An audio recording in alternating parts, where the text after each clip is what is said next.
Hello everyone and welcome to my channel the numerical.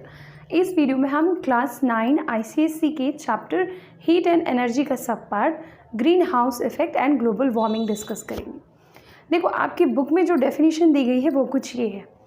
अब इस definition को अगर आप ध्यान से देखेंगे तो इसमें बहुत सारे टर्म्स हैं, जैसे कि लॉन्ग वेवलेंथ, CFC और भी बहुत सारी चीज़ें हैं। तो बुक के डेफिनेशन को डायरेक्ट समझना बहुत इजी नहीं है, तो बहुत ही सिंपल लैंग्वेज में हम समझेंगे कि ग्रीन हाउस इफेक्ट क्या होता है।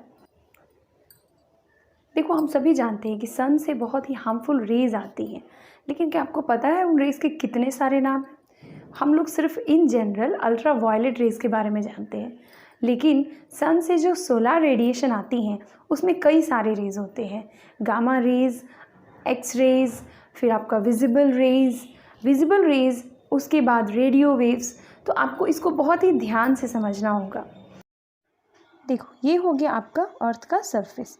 इस सरफेस में आपका सी वाटर भी है और ये है हमारा आयनोस्फेयर।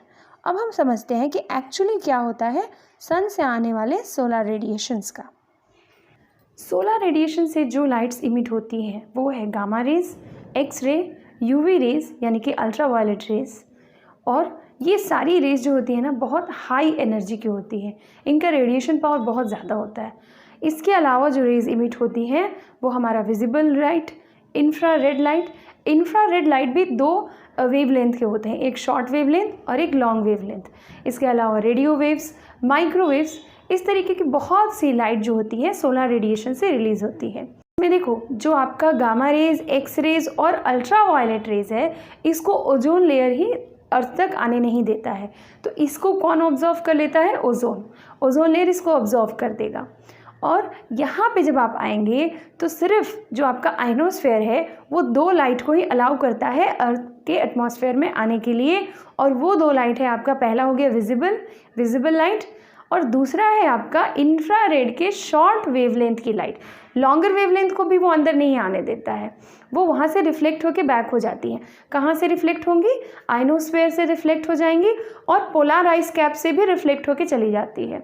तो ये आपको याद रखना है कि सोलर रेडिएशन से आने वाली सारी लाइट्स में से ओजोन ने इन तीन को आने से मना कर दिया, जो हमारे अर्थ के एटमॉस्फेयर में नहीं आएंगी। सिर्फ विजिबल लाइट्स है जो आ सकता है, और आपका इंफ्रारेड का शॉर्ट वेवलेंथ का लाइट जो है वो अंदर आता है, लॉन्ग वेवलेंथ का लाइट भी जो है वो रिफ्लेक्ट बैक हो जाता है। अब ये लाइट जब अंदर आ जाती है तो क्या होता है, अर्थ के पास क्या है? अर्थ का अपना सरफेस है प्लस आपका सी वाटर है। तो सी वाटर और अर्थ का सरफेस जो है वो हीटअप हो जाता है, वार्म हो जाता है, क्योंकि ये जो रेज होती हैं ये ऑब्जॉर्व हो जाती हैं। अब अर्थ के सरफेस ने ऑब्जॉर्व किया, जो वहाँ पे सी वाटर है उसने ऑब्जॉर्व किया, तो अब वहाँ पे थोड़ा सा क्या होगा, ये वार्म अप हो जाएगा। और जब ये वार्म हो जाएगा फिर से ये क्या करेगा, हीट को इमिट करेगा। तो जब भी हीट इमिट होता है तो वो हमेशा लॉन्गर वेवलेंथ का होता है। तो यहाँ पे फिर से ये इंफ्रारेड के लॉन्गर वेवलेंथ को इमिट करती है। अब देखो, जिस क्लाउड ने और आयनोस्फेयर ने लॉन्ग वेवलेंथ को अंदर नहीं आने दिया था, वो बाहर से ही रिफ्लेक्ट कर दिया था, वो क्या करते हैं, इसको एटमॉस्फेयर से बाहर भी नहीं जाने देते हैं और वो उतनी ही दूरी में रह जाता है। मतलब कि आपका अर्थ हुआ और उसका जो एटमॉस्फेयर हुआ आयनोस्फेयर के नीचे, क्लाउड्स के नीचे, उतने ही पार्ट में ये लॉन्गर वेवलेंथ वाली इंफ्रारेड जो है ये वहीं पे रह जाएंगी। और जब ये वहाँ पे रहती हैं तो वहाँ पे प्रेजेंट होती हैं ग्रीन हाउस गैसेस। कौन कौन सी गैसेस हैं जिनको हम ग्रीन हाउस में कंसिडर करते हैं? कार्बन डाइऑक्साइड हो गया, वाटर वेपर हो गया, क्लोरोफ्लोरोकार्बन हो गया। इनके बारे में भी हम डिटेल से समझेंगे कि ये क्या होता है। तो ये ग्रीन हाउस गैसेस जो होती है ना, इन लॉन्ग वेवलेंथ वाले इंफ्रारेड गैसेस को, इंफ्रारेड लाइट्स को अब्जॉर्व कर लेती हैं। और क्योंकि ये गुड ऑब्जॉर्वर होती हैं हायर वेवलेंथ वाले इंफ्रारेड लाइट्स की, इसीलिए इसको हम लोग ग्रीन हाउस गैसेस कहते हैं।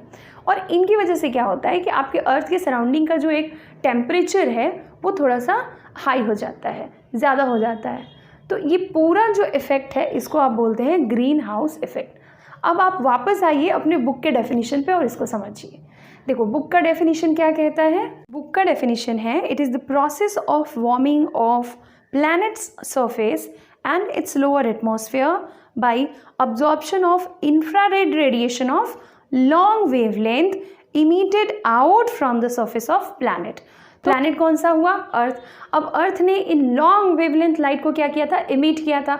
और ये लॉन्ग वेवलेंथ की लाइट जो एटमॉस्फेयर से बाहर नहीं जा पाई, उनको वहाँ पे ऑब्जॉर्व किसने किया? ग्रीन हाउस गैसेस ने किया। और इनकी वजह से जो टेम्परेचर इंक्रीज होता है हमारे प्लैनेट का, उसी को हम क्या बोलते हैं? Green house effect. तो आई होप कि अब डेफिनेशन आप लोगों को क्लियर हो गया होगा कि ग्रीन हाउस इफेक्ट क्या होता है। अब आगे समझते हैं। देखो, ग्रीन हाउस गैसेस को हम बोलते हैं the gases which are good absorber of the long wavelength infrared radiations that are known as greenhouse gases. तो यही चीज़ हमने ग्रीन हाउस इफेक्ट में पढ़ा है कि जो लॉन्गर वेवलेंथ का रेडिएशन था, जो हमारे एटमॉस्फेयर से बाहर नहीं जा पा रहा था, उसको किसने ऑब्जॉर्व किया? तो कार्बन डाइऑक्साइड ने किया, मीथेन ने किया, क्लोरोफ्लोरोकार्बन ने किया। तो ये सारी जो गैसेस हो गई, ये अब कंसीडर हो गई ग्रीन हाउस गैसेस के बारे में। अच्छा देखो, ग्रीन हाउस गैसेस का बहुत ही इंपॉर्टेंट रोल है हमारे अर्थ के टेम्परेचर को मेंटेन करने के लिए, हमारा एटमॉस्फेयर का टेम्परेचर मेंटेन करने के लिए ग्रीन हाउस गैसेस बहुत ही इंपॉर्टेंट है। ना तो ये बहुत कम होना चाहिए और ना ही बहुत ज़्यादा होना चाहिए। ये होना भी चाहिए, ये भी ज़रूरी है कि ये हो, लेकिन एक्सेस नहीं होना चाहिए। उसके बहुत सारे नुकसान हैं। वो चीज़ जब हम समझेंगे ग्रीन हाउस गैसेस के बारे में। देखो, ग्रीन हाउस गैसेस किसको बोलते हैं वो आपको क्लियर हो गया। जो लॉन्गर वेवलेंथ इंफ्रारेड रेडिएशन को अब्जॉर्व करेगा वो ग्रीन हाउस गैसेस हो गया। और इसमें आपका कार्बन डाइऑक्साइड है, मीथेन है, क्लोरोफ्लोरोकार्बन है। ओके, अब देखो होता क्या है, नेचुरली जो ग्रीन हाउस गैसेस हमारे एटमॉस्फेयर में प्रेजेंट है नेचुरली, उनकी वजह से on an average 15 degree Celsius temperature हमारे अर्थ सरफेस का मेंटेन रहता है। 15 डिग्री सेल्सियस, ये आपके बुक में दिया गया है, ठीक है। अब क्या होगा अगर ये ग्रीन हाउस गैसेस कम हो जाएंगी? तो अगर ग्रीन हाउस गैसेस कम हो जाएंगी तो ये टेम्परेचर जो है ये डिक्रीज करके -18 डिग्री सेल्सियस तक चला जाएगा। तो -18 डिग्री सेल्सियस आप समझ सकते हैं, ये बिल्कुल भी फेवरेबल टेम्परेचर नहीं है अर्थ सरफेस के लिए। और अब क्या होगा अगर ये ग्रीन हाउस गैसेस ज़्यादा हो जाएंगी, जो प्रेजेंट सिनारियो में हो रहा है। तो जब ये ग्रीन हाउस गैसेस ज़्यादा हो जाएंगी तो ये बहुत ही रैपिड इंक्रीज हो जाएगा टेम्परेचर में। और इसको भी हम एक हमारा बुक में एक पैराग्राफ दिया हुआ है कि किस तरीके से फ्यूचर प्रेडिक्शन किया गया है ग्रीन हाउस गैसेस के बारे में, उसके द्वारा हम समझेंगे। देखो 1900 में ये ऑब्जर्व किया गया था कि एवरी डिकेड, हर 10 साल पे जो टेम्परेचर चेंज होने का रेंज था वो हमारा था 0.74 ± 0.18 डिग्री सेल्सियस। मतलब ये कम और ज़्यादा आप कंसिडर कर सकते हैं। उसके बाद ये देखा गया, ये 1970 के बाद से 1970 के बाद से +2.5 डिग्री सेल्सियस हो गया, जो कि आपके प्रीवियस वाले से बहुत ज़्यादा है। अगर आप कंपेयर करेंगे तो +2.5 डिग्री सेल्सियस पर डिकेड हो गया था आफ्टर 1970। और फ्यूचर प्रेडिक्शन है कि अगर ग्रीन हाउस गैसेस इसी तरीके से एटमॉस्फेयर में इंक्रीज होती रही तो एक टाइम आएगा 2100 जब इस प्लैनेट का, अर्थ का जो सरफेस है उसका टेम्परेचर 64 डिग्री सेल्सियस के आसपास हो जाएगा। तो वो आप भी समझ सकते हो कि आपके लिए, हमारे लिए बिल्कुल भी सही नहीं है। तो ऑब्वियस है कि ग्रीन हाउस गैसेस का होना ज़रूरी है, but it should be maintain. ना तो ये बहुत ज़्यादा हाई हो और ना बहुत ज़्यादा कम हो। और प्रेजेंट सिनारियो जो है उसमें तो ये बहुत ही ज़्यादा है, और वो हम लोग भी फील कर सकते हैं कि एवरी ईयर जो वेदर चेंजेस हो रहे हैं वो किस तरीके से हो रहे हैं। हर साल तो गर्मी ज़्यादा ही हो रही है, कम तो हो नहीं रही है। अब इसको समझोगे कि इसके रीजंस क्या क्या है, क्या क्या जो मेन इंपॉर्टेंट रीज़न है जो बुक में डिस्कस किया गया है वो हम समझें। चार्ट को ध्यान से देखिए। ह्यूमन एक्टिविटी एक मेजर रोल है आपके ग्रीन हाउस गैसेस के इंक्रीमेंट में, जिसमें आप देखेंगे फर्स्ट पॉइंट जो है burning of fuels, deforestation, transportation and industrial production, particularly the cement factories. ये एक मेजर कंसर्न है जो आपका main human activity is responsible for the increase of the carbon dioxide. Second है आपका increase of population. Human beings emit nearly 32 giga tons of CO2 each year. Third है आपका imbalance of the carbon dioxide cycle. ऐसा नहीं है कि सिर्फ human activity responsible है ग्रीन हाउस गैसेस के लिए, बट 60% तो हम ही लोग रिस्पॉन्सिबल है। एक मेजर पार्ट है हमारा। और बायोलॉजिकली इसको बहुत इजीली समझ सकते हो कि हमारा जो रेस्पिरेशन प्रोसेस है, जो ब्रीदिंग प्रोसेस है, उसमें क्या होता है, आप क्या इनहेल करते हो और क्या एक्सहेल करते हो। तो आप ऑक्सीजन लेते हैं, कार्बन डाइऑक्साइड एक्सहेल करते हैं। तो अगर जैसे ह्यूमन पॉपुलेशन अगर इंक्रीज होगा तो CO2 तो वैसे भी आपके एटमॉस्फेयर में इंक्रीज हो जाएगा, क्योंकि जितने लोग होंगे उन सबको तो चाहिए ऑक्सीजन इनहेल करने के लिए और कार्बन डाइऑक्साइड एक्सेल करने के लिए। तो CO2 जो आपका एक मेन है ग्रीन हाउस गैसेज में, उसको तो ह्यूमन पॉपुलेशन इंक्रीज हुआ तो ऐसे ही वो इंक्रीज हो गया।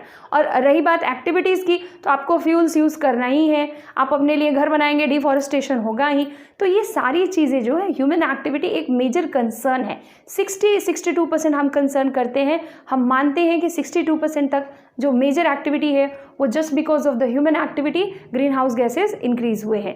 इसके अलावा भी बहुत सारे फैक्टर्स हैं, जो ये फैक्टर्स हैं आपके, जो आपके बुक में भी दिए गए हैं।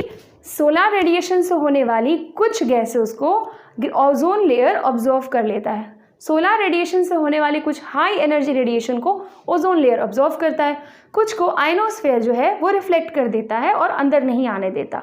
जो रेज जो कि हमारे विजिबल और इंफ्रारेड के शॉर्ट वेवलेंथ की लाइट से जो हमारे एटमॉस्फेयर में इन करती हैं, उनको सी वाटर और अर्थ का सरफेस जो है वो ऑब्जॉर्व करता है। इसकी वजह से वो वार्म होते हैं और वार्म होने के बाद वो लोग जो रेडिएट करते हैं वो उसके लॉन्गर वेवलेंथ की रेडिएशन होती है, इंफ्रारेड की रेडिएशन, लेकिन वेवलेंथ उनका शॉर्टर नहीं हो गया, अब क्या हो गया, लॉन्गर वेवलेंथ हो गया। तो लॉन्गर वेवलेंथ का ये रेडिएशन एटमॉस्फेयर से बाहर नहीं जा पाता है और एटमॉस्फेयर में प्रेजेंट ग्रीन हाउस गैसेज जो कि इनके गुड ऑब्जॉर्वर होते हैं वो इसको ऑब्जॉर्व कर लेते हैं और ये टोटल फिनोमिनन जो है हमारा वो ग्रीन हाउस इफेक्ट कहलाता है। ग्रीन हाउस गैसेज ही वो मेन गैसेज हैं जो इसके लिए रिस्पॉन्सिबल है और increase of green house gases human population and human activities responsible है। And one more thing, after this topic there is a topic mention global warming.